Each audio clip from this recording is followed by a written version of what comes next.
एक बार ब्रह्मा जी का दरबार लगा हुआ था। सभी देवतागण दरबार में उपस्थित थे। भाग्य और बुद्धि भी वहीं मौजूद थे। दरबार में बात करते करते भाग्य और बुद्धि के बीच नोक-झोंक शुरू हो गई। भाग्य कहता है, जो काम मैं करता हूं वो बुद्धि नहीं कर सकती। तो बुद्धि कहती है, मूर्ख मत बनो, जब मैं किसी का साथ छोड़ देती हूं तो वो आदमी पागल हो जाता है और मृत्यु को प्राप्त हो जाता है। तुम कितना भी उसका साथ दे दो, लेकिन वो मेरे बिना कुछ नहीं कर सकता।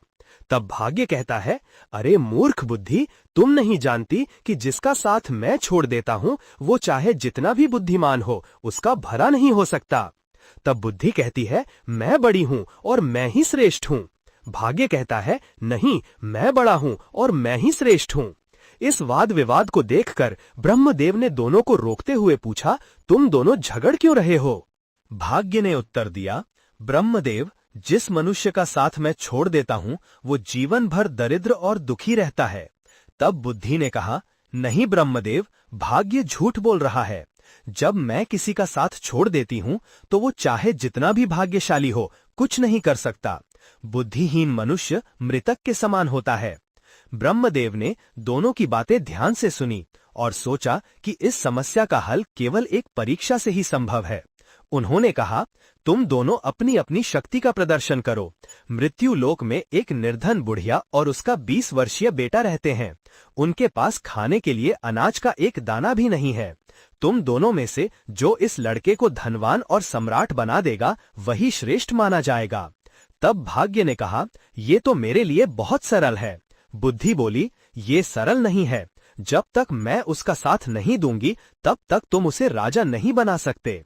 ब्रह्मदेव ने कहा, तुम दोनों इस लड़के पर अपनी अपनी शक्तियों का प्रयोग करो और ये सिद्ध करो कि तुम दोनों में से कौन बड़ा है। भाग्य ने कहा, ब्रह्मदेव, पहले मुझे अपनी श्रेष्ठता सिद्ध करने का अवसर दें। ब्रह्मदेव ने अनुमति दी। बुद्धि ने कहा, ब्रह्मदेव, मैं अभी इस लड़के का साथ छोड़ रही हूं। ऐसा कहकर बुद्धि ने उसका साथ छोड़ दिया। बुद्धि के साथ छोड़ते ही वो लड़का अपनी शुद्ध बुद्धि खो बैठा। वो एक पागल और मूर्ख बनकर जीने लगा। अब भाग्य अपना काम शुरू करता है। भाग्य देखता है कि उस व्यक्ति के पास कुछ भी नहीं है। एक घास फूस की बनी हुई झोपड़ी है और केवल 4 बकरियां हैं। वो लड़का उन बकरियों के खाने के लिए पेड़ पौधों की पत्तियां काट कर लाता है और उन्हें चराता है। वो पूरा दिन इसी में बिता देता है। उसकी स्थिति देखकर भाग्य सोचता है, इसके पास न पहनने के लिए अच्छे वस्त्र हैं और न ही पैरों में पहनने के लिए जूते। अब मैं इसका साथ देकर इसे राजा बनाऊंगा। भाग्य ने पासा पलटा। जिस रास्ते से वो चरवाहा निकल रहा था वहां भाग्य ने एक सुंदर सोने के जूतों की जोड़ी रख दी। लड़के की नजर उन जूतों पर पड़ी, लेकिन वो ये नहीं पहचान पाया कि ये सोने के जूते हैं। उसे तो बस पैरों में पहनने के लिए जूते चाहिए थे। उसने जूतों को उठाया और पहन लिया। वो सोचने लगा, चलो जूते तो मिल गए, इससे मेरा बहुत समय का काम चल जाएगा। अब जंगल से चारा लाते हुए और बकरियों को चराते हुए मेरे पैरों में कांटे नहीं लगेंगे। जूते पहनकर वो अपने घर आ गया। प्रतिदिन उसकी यही दिनचर्या चलती रही। वो जंगल में बकरियों को चराने जाता और पेड़ पौधों की पत्तियां काट कर लाता। उसकी माता की बुद्धि भी समाप्त हो गई थी, क्योंकि बुद्धि उसे भी छोड़कर चली गई थी। भाग्य ने तो उस चरवाहे का खूब साथ दिया, लेकिन उसके जीवन में कोई बड़ा बदलाव नहीं आया। भाग्य सोचने लगा, मैंने इसे सम्राट बनाने का संकल्प लिया है, पर ये तो मूर्ख और पागल जैसा व्यवहार कर रहा है। ये सब देख रही बुद्धि ने भाग्य से कहा, क्या तुम नहीं जानते कि मैंने उसका साथ छोड़ दिया है? जब मैं किसी का साथ छोड़ देती हूं तो वो ऐसा ही व्यवहार करता है। भाग्य ने उत्तर दिया, मैं भी देखता हूं कि तुम क्या कर सकती हो। अब तुम भी देखो कि मैं क्या करता हूं। उस देश के नजदीक के एक अन्य देश का राजा तेज प्रताप सिंह था। उसके दरबार में एक व्यापारी था जो अलग अलग देशों और स्थानों पर जाकर व्यापार करता था। वो व्यापारी ऊंटों पर पीतल लादकर ले जाता और दूसरे देशों में व्यापार करता था। एक दिन वो व्यापारी उसी जंगल से गुजर रहा था जहां वो चरवाहा अपनी बकरियां चरा रहा था। उस व्यापारी ने देखा कि चरवाहे के पैरों में सोने के जूते हैं और वो उनकी कोई कदर नहीं कर रहा है। उसे देखकर लगता था कि वो इन जूतों की कीमत के बारे में जानता भी नहीं है। व्यापारी अपने ऊंट से नीचे उतरकर चरवाहे से पूछने लगा, भाई, ये जूते तुम्हें कहां से मिले? तब चरवाहे ने उत्तर दिया, ये जूते मुझे इस जंगल में रास्ते पर पड़े हुए मिले थे। व्यापारी ने पूछा, क्या तुम ये जूते बेचना चाहोगे? चरवाहे ने कहा, जरूर बेच दूंगा। इन्हें पहनते पहनते मुझे बहुत समय हो गया है, लेकिन ये टूटते या फटते ही नहीं हैं। ये काफी मजबूत हैं। मुझे इन जूतों के बदले में ज्यादा कुछ नहीं चाहिए, बस 2 बोरी अनाज चाहिए, जिससे मुझे और मेरी माँ को 2 समय का भोजन मिल जाए। हम तो भूखे मर रहे हैं। व्यापारी ने वो सोने के जूते 2 बोरी अनाज के बदले ले लिए। सोने के जूते पाकर व्यापारी बहुत खुश हो गया। वो चरवाहे को 2 बोरी अनाज देकर चला गया। ये देखकर बुद्धि ने भाग्य से कहा, भाग्य, देख रहे हो, तुम्हारे सोने के जूते तो 2 बोरी अनाज के बदले में बिक गए। तुम्हारे ये स्वर्ण जूते अनाज में बदल गए। भाग्य ने बुद्धि की बात सुनकर कहा, बुद्धि, तुम चिंता मत करो। मैं जिसका भी साथ देता हूँ, उसे कोई भी राजा बनने से नहीं रोक सकता। मैं इसे एक महान सम्राट बनाकर ही रहूंगा। बुद्धि कहने लगी, भाग्य, तुम मेरे बिना कुछ नहीं कर सकते। देखना, तुम इसे अवश्य मार दोगे। ये बेचारा कहीं राजा बनने से पहले ही मर न जाए। भाग्य ने कहा, बुद्धि, तुम कैसी बातें कर रही हो? देखना, अब मैं क्या करता हूँ। इतना कहकर भाग्य फिर से उस व्यक्ति के पास आया। उसने दूसरे सोने के जूतों की जोड़ी, जो सोने, चांदी और हारों से जड़ी हुई थी, उसी रास्ते पर रख दी जहां से चरवाहा बकरियों के लिए पत्ते लेने जंगल जा रहा था। जब चरवाहे को फिर से सोने के जूते मिले तो वो बहुत प्रसन्न हुआ। दूसरी तरफ चरवाहे ने जो सोने के जूते उस व्यापारी को बेच दिए थे, वो व्यापारी सोचने लगा, क्यों न मैं इन्हें अपने राजा को भेंट करूं, ताकि महाराज प्रसन्न होकर मुझे कुछ इनाम दे। ये सोचकर वो व्यापारी सोने के जूते लेकर राजा तेज प्रताप सिंह के महल में गया। राज दरबार में जाकर उसने वो सोने के जूते राजा को दे दिए और कहा, महाराज, ये स्वर्ण जूते मैं खास तौर पर आपके लिए लाया हूँ। ये जूते अद्भुत हैं। ऐसे जूते तो हमारे महाराज के पास ही होने चाहिए। महाराज तेज प्रताप ने जूतों को देखकर बहुत प्रसन्नता व्यक्त की। इतने सुंदर जूते देखकर राजा बहुत खुश हो गए और अपने मंत्री से कहने लगे, मंत्री जी, इस व्यापारी को 200 सहस्त्र स्वर्ण मुद्राएं इनाम में दे दी जाएं। राजा तेज प्रताप सिंह ने उस व्यापारी को 200 सहस्त्र स्वर्ण मुद्राएं इनाम में दिलवा दी। इतनी ज्यादा स्वर्ण मुद्राएं पाकर व्यापारी बहुत खुश हो गया। इसके बाद वो दोबारा अपने ऊंटों पर पीतल लादकर दूसरे देश में व्यापार के लिए चल पड़ा। वो व्यापारी अपने व्यापार के लिए उसी जंगल से होकर जाता था, जहां वो चरवाहा अपने पशुओं को चराता था और अपनी माता के साथ रहता था। इस बार भी वो उसी जगह से जा रहा था और संयोगवश चरवाहा भी वहीं पर अपनी बकरियों को चरा रहा था। जंगल में अपने सामने उस चरवाहे को दोबारा देखकर वो व्यापारी खुश हो गया। उसने फिर से उस चरवाहे के पैरों की ओर देखा।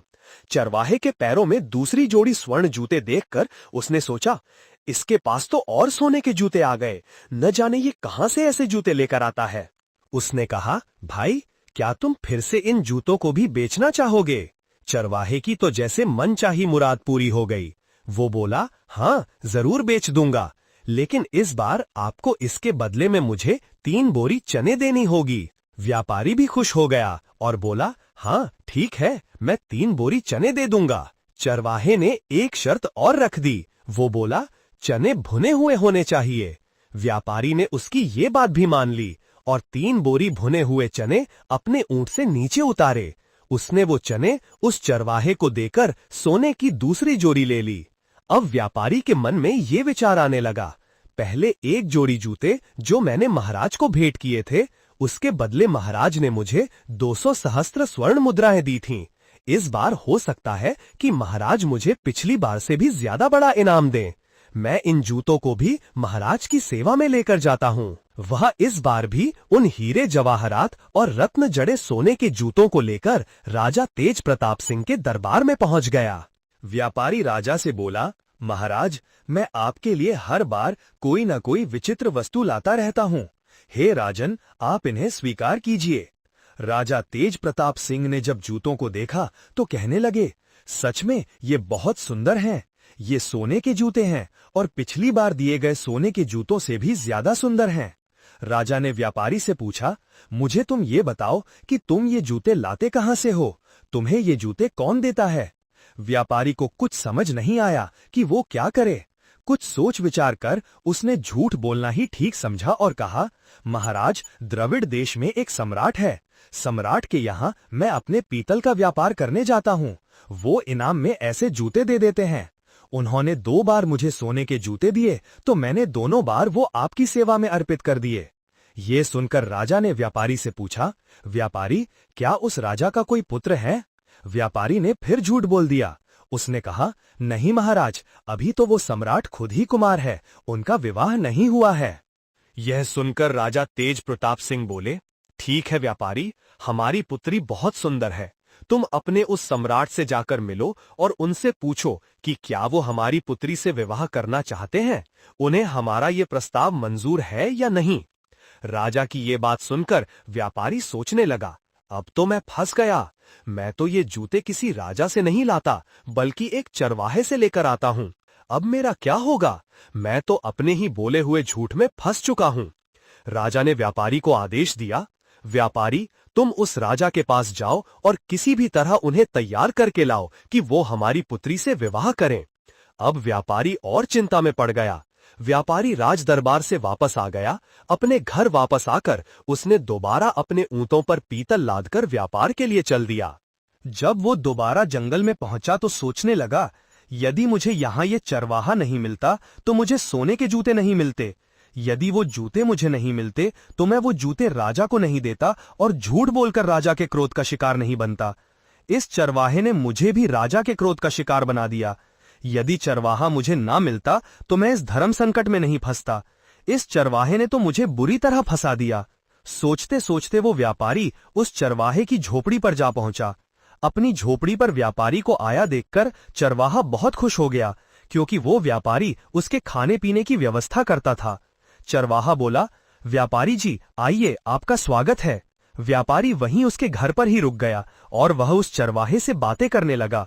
इस समय भाग्य उस चरवाहे का साथ दे रहा था। बातें करते करते चरवाहा पीतल के बोरे पर बैठ गया। जैसे ही वह पीतल के बोरे पर बैठा, सभी बोरों में भरा हुआ पीतल सोने में बदल गया। चारों तरफ सोना जगमगा रहा था।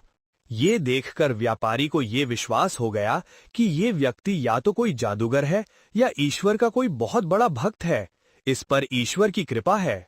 व्यापारी के मन में विचार आया, मेरे पास धन की कमी नहीं है। मैं ऐसा करता हूं कि इस चरवाहे को ही राजा बना देता हूं, सम्राट घोषित कर देता हूं। मेरे पास तो धन और सोने की कोई कमी नहीं है। मैं इसके लिए यहाँ जंगल में बहुत बड़ा किला बनवा दूंगा, उसका मालिक इसे बना दूंगा और मैं इसका मंत्री बन जाऊंगा। इस महीने या अगले महीने राजा के पास जाऊंगा और राजा को बता दूंगा कि यही सम्राट है। व्यापारी चरवाहे से कहने लगा, चरवाहा, मैं तुम्हें यहाँ का सम्राट बना देता हूँ और तुम्हारे रहने के लिए एक बड़ा महल बनवा देता हूँ। चरवाहा बोला, भाई ठीक है, तुम्हें जो सही लगे वो करो, लेकिन एक बात है, मेरी इन बकरियों को मत छेड़ना। मैं अपनी बकरियों को हमेशा अपने पास ही रखूंगा। उसकी बात सुनकर व्यापारी सोचने लगा, ये व्यक्ति कितना बड़ा मूर्ख है। मैं इसे राजा बना रहा हूँ और इसे बकरियों की पड़ी है। ये कैसी बातें कर रहा है। फिर भी व्यापारी बोला, ठीक है। जल्दी ही उसने एक बड़ा, सुंदर और शानदार महल चरवाहे के लिए बनवा दिया। व्यापारी ने आसपास के सभी जागीरदारों से उनकी जमीन खरीद ली। उसने चरवाहे के लिए एक सेना भी तैयार की, नौकर चाकर और दास दासियां भी रखीं। ये सब देखकर वो बुद्धिहीन चरवाहा मन ही मन सोचने लगा, न जाने ये व्यापारी कहाँ से आ गया।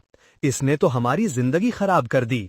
अब तो मुझे अपनी बकरियां चराने के लिए भी समय नहीं मिलता। चरवाहा व्यापारी से कहने लगा, तुम्हें जो भी ठीक लगे वो करो, पर मेरी बकरियां कहीं नहीं जानी चाहिए। अगर मेरी बकरियां चली गईं तो मैं तुम्हें जीवित नहीं छोड़ूंगा। तुमने इतनी भीड़ इकट्ठा कर ली है, हमारा जीवन खराब कर दिया है। व्यापारी कहने लगा, अरे चरवाहे, मैंने तो तुम्हें राजा बना दिया है, मैं तुम्हारा मंत्री बनूंगा। लेकिन चरवाहे की समझ में ये सब नहीं आ रहा था। अब भाग्य बुद्धि से कहने लगा, देखो, मैंने इस चरवाहे को राजा बना दिया है, अब यह एक किले का मालिक बन चुका है। तब बुद्धि ने कहा, अरे भाग्य, तुम क्यों झूठ बोल रहे हो? यहाँ बैठे हुए समस्त देवता इस बात का फैसला करेंगे कि तुमने इसे राजा बनाया है या नहीं। ब्रह्मदेव कहने लगे, भाग्य, इस चरवाहे में तो अभी तक कोई परिवर्तन नहीं हुआ है। यह तो अब भी वही चरवाहा है। अब भाग्य फिर से उस चरवाहे के पास आ गया। व्यापारी ने 4 बकरियों में से एक बकरी को बेच दिया। जैसे ही उस चरवाहे को अपनी बकरी के बिकने का पता चला, वह जोर जोर से चिल्लाने और रोने लगा। जब उसके सैनिकों और अन्य लोगों ने देखा कि राजा ऐसा कर रहा है, तो उन्हें लगा कि शायद राजा पागल हो गया है। अब व्यापारी ने उस चरवाहे को समझाया, तुम ऐसा क्यों कर रहे हो? तुम ऐसी मूर्खता क्यों कर रहे हो? यह तो 4 बकरियां थीं, मैं तुम्हें और भी बकरियां दिलवा दूंगा। व्यापारी की यह बात सुनकर चरवाहा मान गया। फिर वो व्यापारी के पीछे पड़ गया। चलो, मुझे आज ही बकरियां खरीद कर दीजिए। व्यापारी ने उससे कहा, देखो भाई, अब तुम सम्राट बन गए हो, राजा बन गए हो, ऐसी छोटी छोटी बातें क्यों करते हो? बच्चों जैसी बातें मत करो। मैं तो तुम्हारा विवाह करवाऊंगा। अपनी माता से पूछो, हमारे यहाँ के राजा तेज प्रताप सिंह की पुत्री बहुत ही सुंदर है, उनसे तुम्हारी शादी करवाऊंगा। लेकिन चरवाहे में तो बुद्धि ही नहीं थी।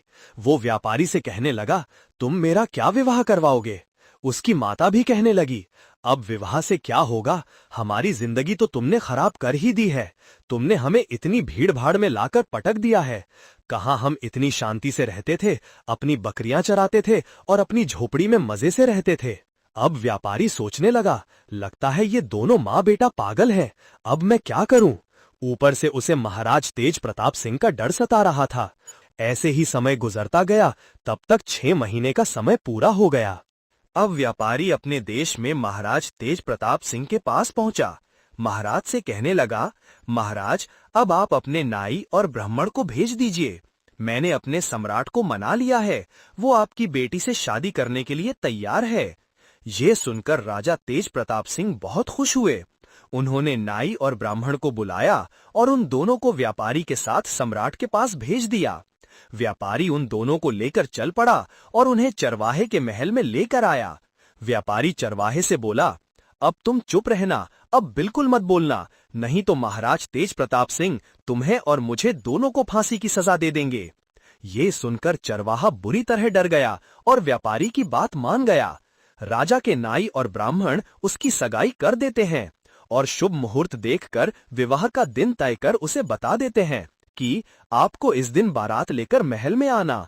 इसके बाद नाई और ब्राह्मण वापस अपने राज्य लौट जाते हैं। महल में पहुंचने के बाद राजा ने उनसे पूछा, सम्राट कैसा है? नाई और ब्राह्मण बोले, महाराज, उसके पास तो किसी चीज की कमी नहीं है।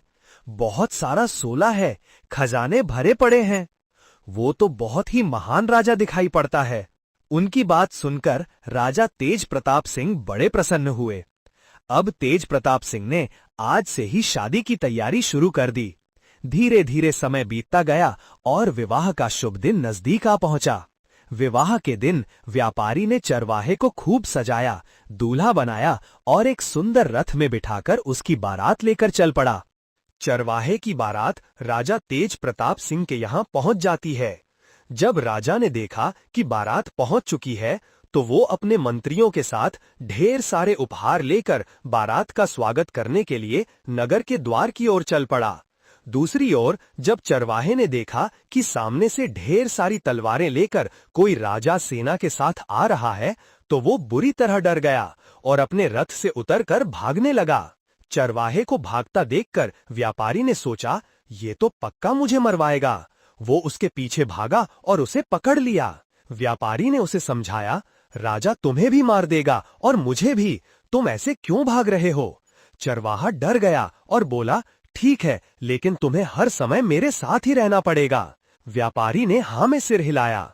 चरवाहा व्यापारी से कहने लगा, ये राजा तो तलवार लेकर आ रहा है, कहीं हमें काटेंगे तो नहीं? व्यापारी ने कहा, चिंता मत करो, वो तुम्हें कुछ नहीं कहेंगे। तुम्हारा विवाह होगा, तुम्हें दुल्हन मिलेगी, तुम डरो मत। इतना सुनकर वो चरवाहा वापस आकर अपने रथ पर बैठ गया। राजा ने देखा कि चरवाहा, जो अब राजा बन चुका था, देखने में बहुत सुंदर था।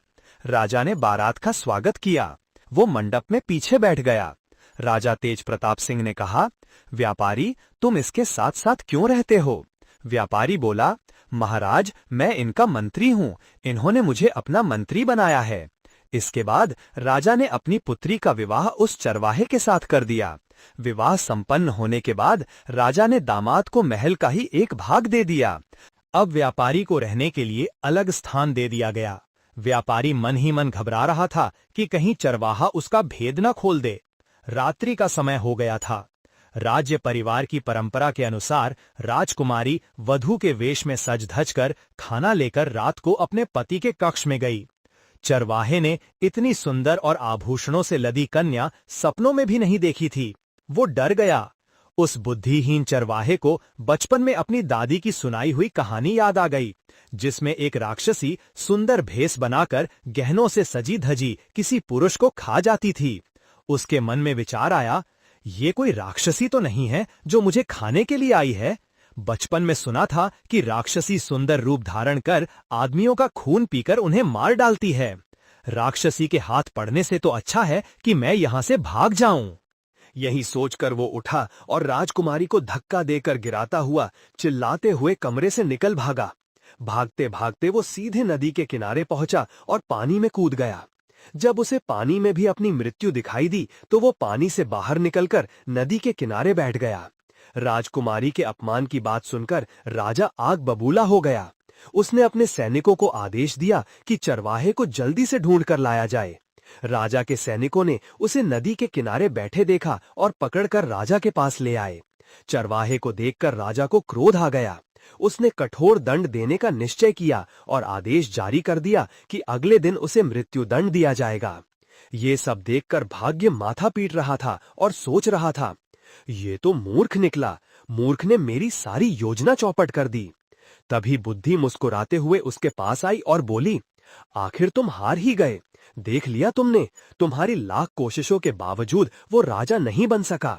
अब इस आदमी को सजा होने जा रही है। बिना बुद्धि के ये मारा जाने वाला है। बोलो, अब क्या कहते हो? निराश होकर भाग्य बोला, अगर तुम इस आदमी को बचा लो तो मैं हार मान लूंगा। बुद्धि हंसकर बोली, तो ठीक है, अब मेरा कमाल देखो, मैं इसे कैसे बचाती हूं। इतना कहकर बुद्धि ने चरवाहे में प्रवेश किया। जैसे ही बुद्धि ने चरवाहे में प्रवेश किया, वो अपने बचाव की नई नई तरकीबें सोचने लगा। अगले दिन जब चरवाहे को मृत्युदंड के लिए राजा के सामने पेश किया गया तो उसने कहा, महाराज, आप मेरे ससुर हैं। क्या मैं आपसे पूछ सकता हूं कि आप मुझे किस अपराध में दंड देने जा रहे हैं? राजा ने कहा, तुमने मेरी पुत्री का तिरस्कार कर मेरा घोर अपमान किया है, इसका तुम्हें दंड दिया जाएगा। तब चरवाहा बोला, राजन, मेरे कुल में ये मान्यता है कि विवाह के पश्चात पहली रात को यदि वर वधू की जानकारी में कोई व्यक्ति नदी में डूब मरे तो वधू विधवा हो जाती है या संतानहीन रह जाती है। जब आपकी पुत्री कमरे में आई तभी नदी की ओर से बचाओ बचाओ की आवाज मेरे कानों में पड़ी। मैं अपने आप को रोक नहीं सका और तुरंत उठकर डूबने वाले को बचाने के लिए नदी पर चला गया। मैंने नदी में कूदकर उसकी जान बचाई। इसके बाद वह व्यक्ति वहां से चला गया और मैं नदी के किनारे बैठा ही था, तभी आपके सिपाही आए और मुझे पकड़ कर ले गए। अगर ये मेरा दोष है तो आप मुझे अवश्य दंड दें। चरवाहे की बात सुनकर राजा बहुत प्रसन्न हुआ। हमारे बाद तुम ही इस देश के राजा बनोगे। उधर ब्रह्मा के दरबार में बुद्धि और भाग्य का फैसला हो चुका था। समस्त देवता बुद्धि की जय जयकार करने लगे। सब कहने लगे, भाग्य, तुम कुछ नहीं कर सकते। जिसका साथ बुद्धि नहीं देगी वो कुछ नहीं कर सकता। बुद्धि ने मुस्कुराकर भाग्य की ओर देखा। भाग्य ने हंसकर कहा, मैं अपनी हार मानता हूं, तुम वास्तव में मुझसे बड़ी हो। फिर भाग्य बोला, यदि कोई व्यक्ति गरीब परिवार में भी जन्म ले तो भी वो अपनी बुद्धि, विवेक एवं कौशल से सभी सीमाएं लांघकर जीवन में सर्वोच्च स्थान हासिल कर सकता है। तो दोस्तों, यह थी आज की कहानी। कहानी यहीं खत्म होती है। कहानी कैसी लगी कमेंट करके जरूर बताइएगा।